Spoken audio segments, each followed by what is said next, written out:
আমাদের সরকারি কর্মচারীদের একটা জিনিস আমরা জানি, যে কোনো কিছুর জন্যে একটা করে গভর্নমেন্ট অর্ডার বেরোয়। যতক্ষণ না সেই গভর্নমেন্ট অর্ডারটা আমরা হাতে পাচ্ছি, যতক্ষণ না পার্টিকুলার অর্থ দপ্তর থেকে কোনো নোটিফিকেশান জারি হচ্ছে মেমো নাম্বার দিয়ে, আপনারা সব কিছুর এগেনস্টে দেখবেন আমাদের যে কোনো কিছু, চাকরিতে জয়েনিং হোক, চাকরির রিটায়ারমেন্ট হোক, ট্রান্সফার হোক, সব কিছুতে একটা করে জিও গভর্নমেন্ট অর্ডার বেরোয়, তার সাথে একটা করে মেমো নাম্বার থাকে।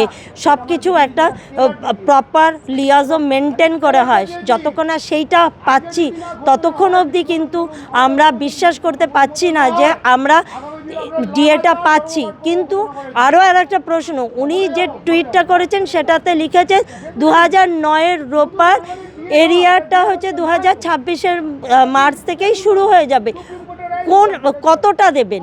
100% দেবেন, নাকি সুপ্রিম কোর্টের প্রথম যে অর্ডারটা দিয়েছিল যে অ্যাজ ইমিডিয়েট 25% রিলিজ, সেইটা দেবেন? যতক্ষণ না আমরা ক্লিয়ার কাট কিছু পাচ্ছি ততক্ষণ আমরা বলতে পারবো না যে আজকে আমাদের জন্য খুশির দিন, না আবার আর একটা আন্দোলন শুরু করার দিন। 1144 দিন ধরে টানা লড়াই করে যেটা পেয়েছি সেটা আংশিক জয়। আমাদের যেটা মূল দাবি ছিল যে ভারতবর্ষের অন্যান্য সমস্ত রাজ্য যদি এআইসিপিআই সর্বভারতীয় মূল্যসূচক মেনে মহার্ঘ ভাতা বা ডিএ দিতে পারে, তাহলে পশ্চিমবঙ্গ সরকারকেই দিতে হবে সেটা। এবং পশ্চিমবঙ্গ সরকার বারবার এই জায়গাটাকে অস্বীকার করেছে, বলছে যে না, মহার্ঘ ভাতা মেনে সর্বভারতীয় মূল্যসূচক মেনে মহার্ঘ ভাতা দেওয়ার কোনো দায় রাজ্য সরকারের নেই, তারা যেটা ছুড়ে দেবে সেটাকেই আমাদের মেনে নিতে হবে। এই জায়গাটার ফয়সালা কিন্তু এখনও হয়নি। আমি এ নিয়ে কোনো মন্তব্য করতে চাই না। 500 টাকা বাড়াতে পারেন, 1000 টাকা বাড়াতে পারেন, 3000 টাকা বাড়াতে পারেন। যারা ভাতা নেবেন তারা এটা জানেন, এই ভাতাটা তাদেরই টাকা। এই ভাতা দিয়ে আপনি মনে করছেন নির্বাচনী বৈতরণী পার করবেন? এটা সম্ভব নয়। সরকারি কর্মচারীরা তৃণমূল কংগ্রেসকে চেনেন, মুখ্যমন্ত্রীকেও চেনেন। উনি 45 মিনিট আগে জানিয়েছেন। আর ওদের কাছে রাজনীতিতে তো খেলা ঠিক 90 মিনিট হওয়ার আগে, মানে ঠিক 2 মিনিট আগে এই মানুষরাই তৃণমূল কংগ্রেসের জালে বল ঢুকিয়ে দেবে। আর সমস্ত ভাবাভাবির দিন শেষ। মানুষ নতুন সরকার মে মাসের দ্বিতীয় সপ্তাহে দেখতে পাবে। রাইটার্স বিল্ডিং থেকে আমরা সরকার পরিচালনা করব। বিষয়টা হচ্ছে অনেকেই ভালো স্ট্রোক নেন,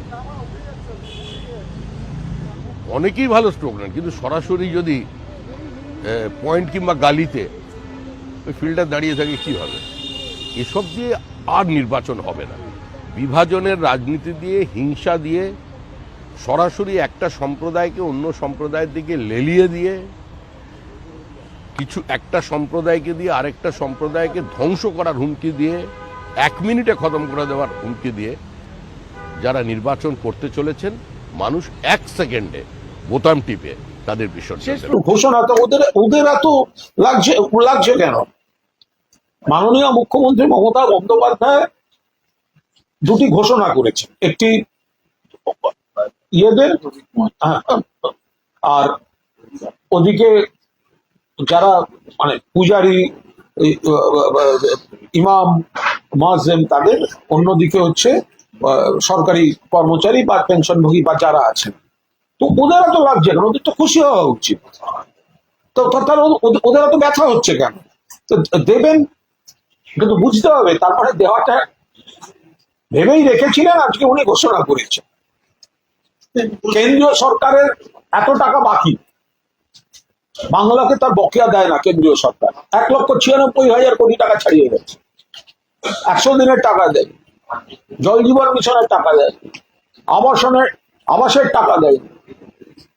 মমতা বন্দ্যোপাধ্যায় সামাজিক সুরক্ষায় গরিব মানুষ, সাধারণ মানুষকে সুরক্ষিত রেখে তারপর তার সাধ্যমতো যতটা পেরেছেন তিনি দিয়েছেন। তাতে ওদের এত অসুবিধাটা কোথায় হচ্ছে? তো মানুষ পেয়েছেন। তো ফলো করুন সংবাদ প্রতিদিন ডিজিটাল।